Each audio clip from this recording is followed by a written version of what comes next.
Hello, everybody. This is Afterlife Topics and Metaphysics, where we talk about life after death, astral projection, metaphysical topics, spiritual topics, and things like that. And tonight, let's talk about the biggest can of worms in all metaphysical studies, which is, in my opinion, reincarnation. And there's probably a lot to talk about with this subject, so let's just scratch the surface and figure out why this topic confuses everybody so much. But before we begin, if you like this channel, please hit the subscribe button because there's no way this channel is going to grow anywhere unless people subscribe. YouTube doesn't like channels without lots of subscriptions and people engaging the content. And if they don't like a channel, then they squash it like an insect. So I need your help with that. So to begin, here I have open Michael Tim's blog, via White Crow Books. It's kind of one of the major wealths of information about life after death on the internet. And he too is confounded by reincarnation. So before we get into some of the nuts and bolts of this article, I just want to back up a little bit and say on forums with people asking me questions about this kind of stuff, there is no other topic that I think creates the most amount of debate than reincarnation. And I think that's especially because it affects a lot of us, because reincarnation directly means that might be something that we'll have to experience and go through. And there's a lot of religious beliefs that scare the willy-nillys out of people because they think, uh-oh, I'm going to be forced into reincarnation, or some Buddhist told me that I'm going to come back as a wasp because I did XYZ. So reincarnation does create a lot of contention. Now, the next area that it creates so much contention is the fact that there is, on one hand, a lot of evidence for reincarnation, evidence that I cite as part of the collective of afterlife evidence, including the work by Ian Stevenson, which, as Tim points out, is chronicled in the book 20 Cases Suggestive of Reincarnation, and Dr. Brian Weiss, Many Lives, Many Masters. And today we have past life regression types of books as well, by Michael Newton. So there is a lot of evidence to suggest reincarnation. But when you look deeper into it, the topic gets a lot murkier. The reason that it gets murkier is that it tends to happen that when we are in communication with, quote, dead people, a lot of times they don't have knowledge about reincarnation, or if there is knowledge about reincarnation, they say it's not happening the way that we think it's happening, or that we've been confused about reincarnation, or that people on the other side say, I've never heard of reincarnation happening. And the same goes with a lot of mediumistic communication. So on one hand, we have people recounting past lives very accurately, people being born with birthmarks related to their prior life and having full memory of that prior life. And then on the other hand, we have a whole school of thought to say that reincarnation doesn't really happen. So what the heck's going on here? So let's first kind of back up and take a look at some opinions by different alleged spirit communicators. So one is William Stainton Moses, which Michael Tim references here in this article as one of the most credible mediums of the late 19th century. Now, he had a guide known as Imperator, who, like Silver Birch, this was an in-between situation where Imperator was a high-level entity going through like an astral middleman to connect with Stanton Moses and provide answers to questions from a more exalted level. On the topic of reincarnation, Imperator says, there are still mysteries, and I don't know how to speak like in this old-timey tone, so just bear with me. There are still mysteries we are fain to confess, into which it is not well that man should penetrate. Imperator cautioned. By the way, I'm not so good at Shakespeare in the Park, so I'm not going to be so good at this. One of such mysteries is the ultimate development and destiny of spirits. Whether in the eternal counsels of the Supreme it may be deemed well that a particular spirit should or should not be again incarnated in a material form is a question that none can answer, for none can know, not even the Spirit's own guides. What is wise and well will be done. There are other aspects of the question which, in the exercise of our discretion, we withhold. The time is not yet come for them. Spirits cannot be expected to know all the abstruse mysteries, and those who profess to do so give the best proof of their falsity. What this alleged advanced spirit is saying is that any spirit, including you and me, who are spirits, or spirits on other levels who claim to have the answers to topics like reincarnation, probably don't have the answers. Uh, so the next alleged higher level entity to come along and be a little bit less nebulous than Imperator was Silver Birch. Again, an in-between type of situation where Silver Birch was a middleman for a higher level group of entities that were coming in through that Middle American Indian type person, who were uh, bringing the information into Maurice Barbanel. And Silver Birch kind of goes on the same page by saying the reincarnation does not happen the way we think it does, but nonetheless he didn't deny the existence of it, but it seemed to suggest that it's not quite the way we think. And so Silver Birch says, likens the soul to an iceberg. We could also use an analogy like a diamond, in which one small portion is manifesting and a greater portion is not manifesting. Basically, he's talking about the higher self, the greater self, the oversoul, the concept that maybe there's 100, 500, 1,000 different people belonging to one soul, one diamond, and all that diamond has little facets attached to it. So it's still ultimately one soul, yet that one soul has split off into little individual facets, which still behave as individuals and can get to know each other and become friends and probably marry each other here in this life. But they can all share the same memories and share the same consciousness up on a higher level. So basically, what Silver Birch is saying is that group soul is going to split off and keep incarnating itself, and ultimately those incarnations are still individual, separate entities that are not belonging to anybody else. But those individual, separate entities are all linked together, tethered to this group soul, and can therefore share memories and share ideas up on a much higher level. And this can create the impression, or even, dare I say, the illusion of reincarnation.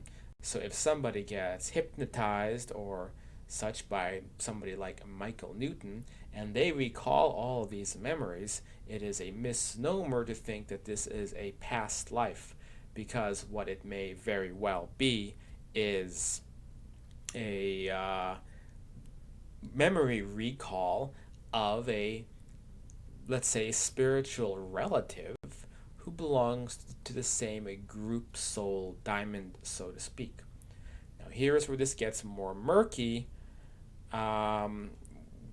which is when we can maybe take that concept and think about, well, these other people in the group soul, yeah, they're separate people, but if we can share the memories, maybe it really is ourselves too.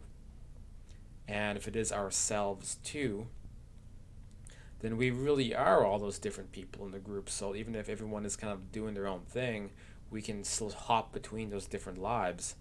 So why not, right? So maybe that could still be considered or thought of as reincarnation. Next, we have what Frederick Myers has to say through Geraldine Cummins. I like this work. I do recommend the book The Road to Immortality. It's just a little bit like, I felt like it had some inaccurate information about the astral side, and it made me call into question the mediumship of Geraldine Cummins. So Frederick Myers said, "Oh, the astral world's a waste of time. It's all a big illusion. There's nothing real. It's not, it's just a bunch of fake people engaging in fake activities. Well, we know that's not the case. So I always found Frederick Myers to be questionable a little bit, but other people take him very seriously. But let's see what he has to say. When I was on earth, I belonged to a group soul, but its branches and the spirit, which might be compared to the roots, were in the invisible. Now, if you would understand psychic evolution, this group soul must be studied and understood. For instance, it explains many of the difficulties that people will assure you can be removed only by the doctrine of reincarnation. You may think my statement frivolous, but the fact that we do not appear on earth to be paying for the sins of another life is, in a certain sense, true. Rather, we do appear on earth to be paying for the sins of another life, like Buddhists say. In other words, a soul belonging to the group of which I am a part lived that previous life which built up for me the framework of my earthly life, lived it, lived it before I had passed through the gates of birth. So he's arguing that the sins of the father is a real thing, and this new incarnation will maybe paying off things that somebody else did on your same group soul. That doesn't seem very fair, does it? Myers explained that the group soul could contain anywhere from 20 to 1,000 different souls. Interesting numbers, but I've heard this number repeated, so this could be something valid.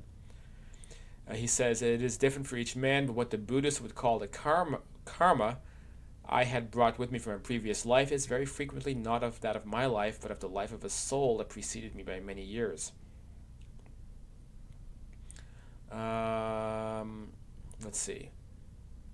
There's something else I wanted to mention here because I think it was a really good point as well. And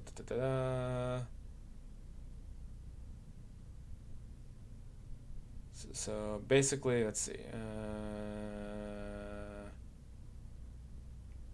We have Helen Greaves, Francis Banks, an Angelican. Okay, communicating through Helen Greaves with Francis Banks, an Angelican nun, when on the Earth plane, said that she used to believe that there were souls with whom we had been in contact with in other incarnations, and to whom we owed karmic debts or who owed us reparations for wrong inflicted.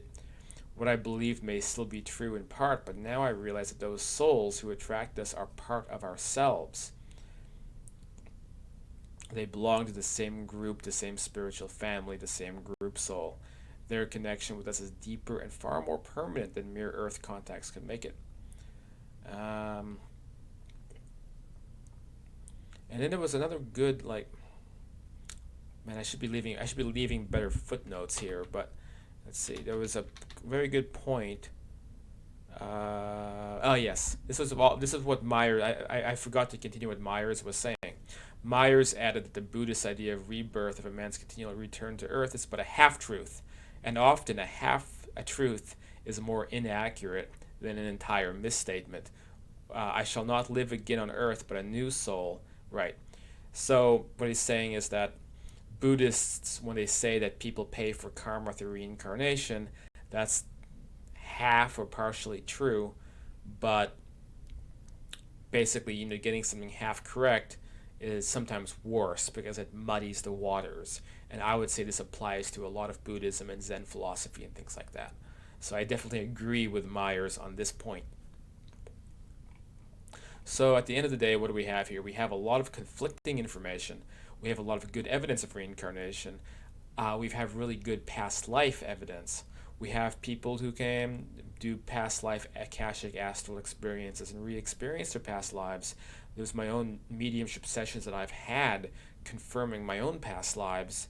And I'm not too adverse to the idea of past lives, but yet we also have higher level spirit communicators basically saying that it doesn't happen like we think it does. And really, we all only incarnate one time, but we have different facets of the group soul with whom we may share memories and experiences with, who are also, forming new incarnations.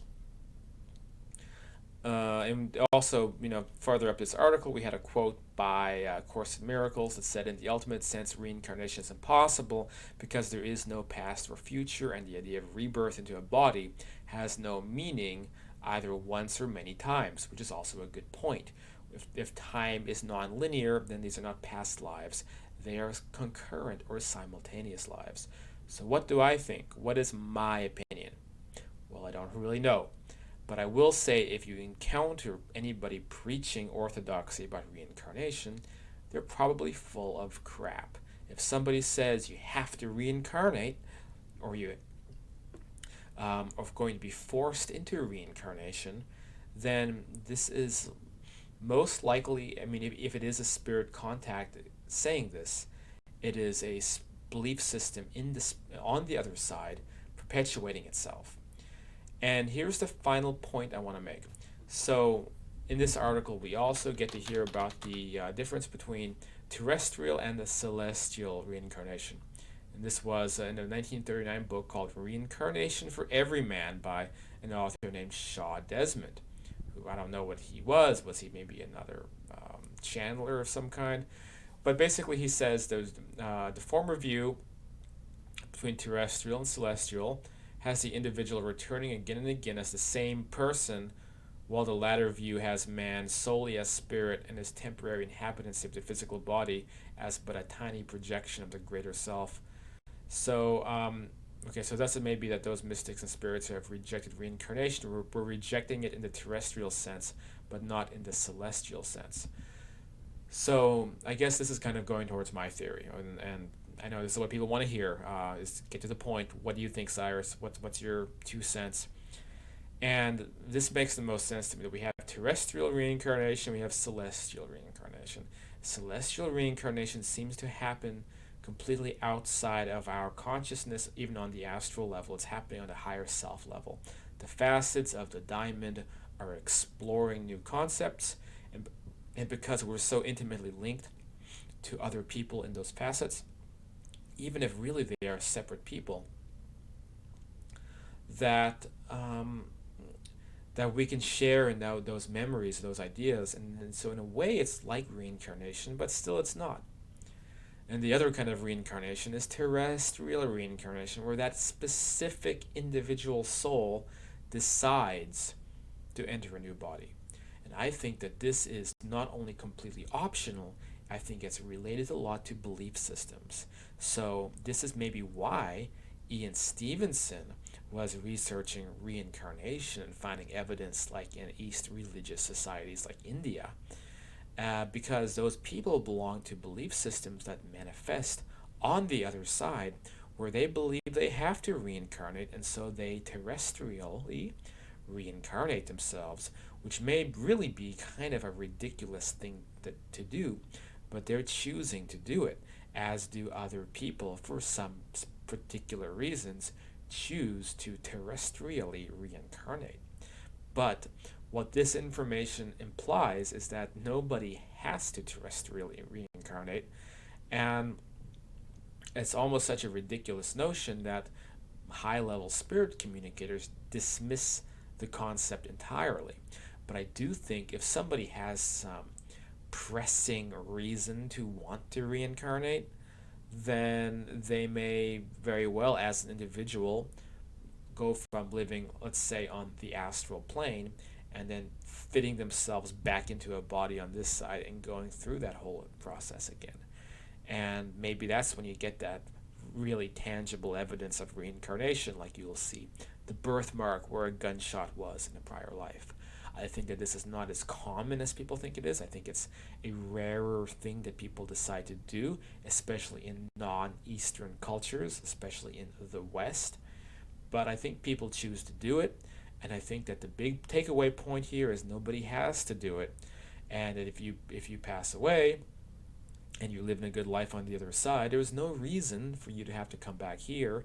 And if you do quote a reincarnate, it is likely a kind of a fraction of the group soul, so you'll still be living on that side while you may have a spiritual relative being born into an earth life, who you may have a psychic link with, but it's not really them. Final point, we know about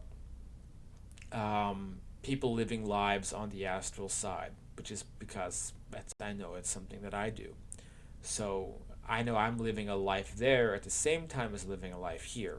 So when I'm living my life on that side, could I then argue, hey, I'm also reincarnated on the earth plane? And I would say you could make that argument, and I've heard that terminology being used in the past. And a lot of people living on that side are aware that they have dual lives here as well. And in that sense, reincarnation again enters a kind of vernacular. And then we also have the Leslie Flint tapes. We had like the guy who was claiming to be Chopin, who was said he was able to switch between like 20 different past lives, and he can just assume those different identities anytime that he wants. So at the end of the day, finally, I do think there's evidence for both terrestrial and celestial reincarnation. I don't know why some of these higher level spirit communicators dismiss it. We do have the William Stanton Moses guy who basically said that these are not things that we can fully wrap our minds around and we shouldn't even try. We have Silver Birch who said that it does exist but it happens celestially. Then you have nuts and bolts researchers like Ian Stevenson who were able to determine that it does in fact happen on a terrestrial level. So I think it all happens. I think it's up to us. No one's going to force us into doing it. And if you do reincarnate on that side, there's a good chance that they'll still be living on that side while they have some celestial fragment coming into a body and an existence on this side. So it doesn't mean that your deceased loved one is going to quote reincarnate and then disappear and no longer be with you on that side. I think that's a big myth. Okay, whew, I told you this was a can of worms, and man, it's uh it's a tough one, it really is. And it's one of those major contradictory areas. And there's not too many major contradictions. This is one of the big ones. Tough to talk about this one. Thanks for watching. Thanks for bearing with it. You can get involved by clicking Show More on the YouTube description. And going down, you can buy my books like Understanding Life After Death, The Afterlife, and Beyond, where I recount some crazy stories of the astral plane, like the time I met a succubus, and the time that I identified somebody's identity who had passed away, and stuff like that. I also have the bi-weekly classes I do, and we have the Facebook group, which is getting very big. And so you can join that. All those links are in the description. And I'll see you on the next video.